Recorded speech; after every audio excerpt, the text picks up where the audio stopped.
Welcome back. The federal government ratcheting up terror warnings as the holidays approach. A major FBI ISIS terror arrest also in New York City. We also have this.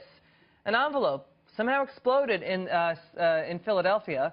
We also have a U.S. alert for Americans traveling to Europe after France. France basically foiled a significant ISIS plot.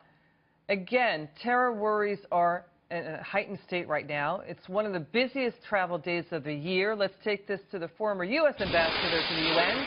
He's Fox News contributor, and maybe he's still the Secretary of State and running for that under the Trump administration. He's the wonderful John Bolton. He knows how to handle things. First, let's get to this New York terror arrest, sir. The gentleman, the terrorist name, let's call him that, Mohammed Rafiq. He traveled to Turkey and then Yemen. He's trying to join ISIS, and then he came back home to Brooklyn. And the plot apparently involved driving a garbage truck or a dump truck through Times Square, just like as what happened into Nice, France. How did this gentleman get in and out? And basically, he's an ISIS sympathizer and a terrorist. What happened here?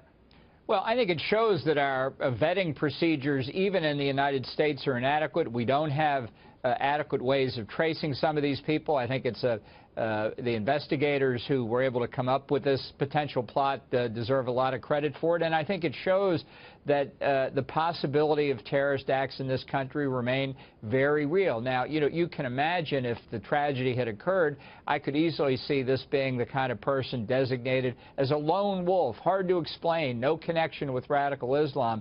It really, in fact, is a graphic demonstration of just how thick these connections are, what a web there is out there. And as you rightly point out, and as some authorities have warned, in this holiday season, a lot of travel, a lot of crowds, parades, shopping. It's a time to be very alert, I think. You know, Ambassador, the news isn't out there, and here's what we're reporting, and you've been on this too.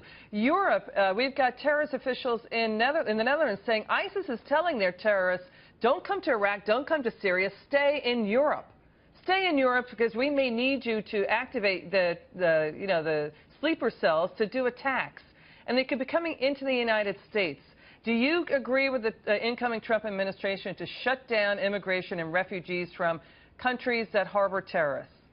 Yeah, look, we had this system in the Bush administration, and if by analogy, it's no different than how you screen people, whether they're on tourist visas or business visas, coming in from a country that's a drug producer or illegal drug exporter. You worry more about the importation of illegal drugs with somebody coming from Colombia than you do somebody coming from Iceland. And you worry more about potential terrorists coming from countries that are state sponsors of terrorism, like Iran, or that have been the scene of terrorist activity like Syria than you do somebody coming in from Iceland. It has nothing to do with religious profiling or anything like that. It has to do with the reality of where the threat is coming from. You support it. You support it.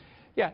Look, this is, as I say, it was used during the Bush administration. Yeah. Nobody complained about it then. Yeah, there's not a day or a week goes by we don't hear Europe rolling up another terrorist cell and shutting it down. Let's get to this story. We've got a report that Mitt Romney is now in the lead for President-elect Trump's Secretary of State shortlist. Now, you were on the list. Would you accept it, sir? I have to ask you it.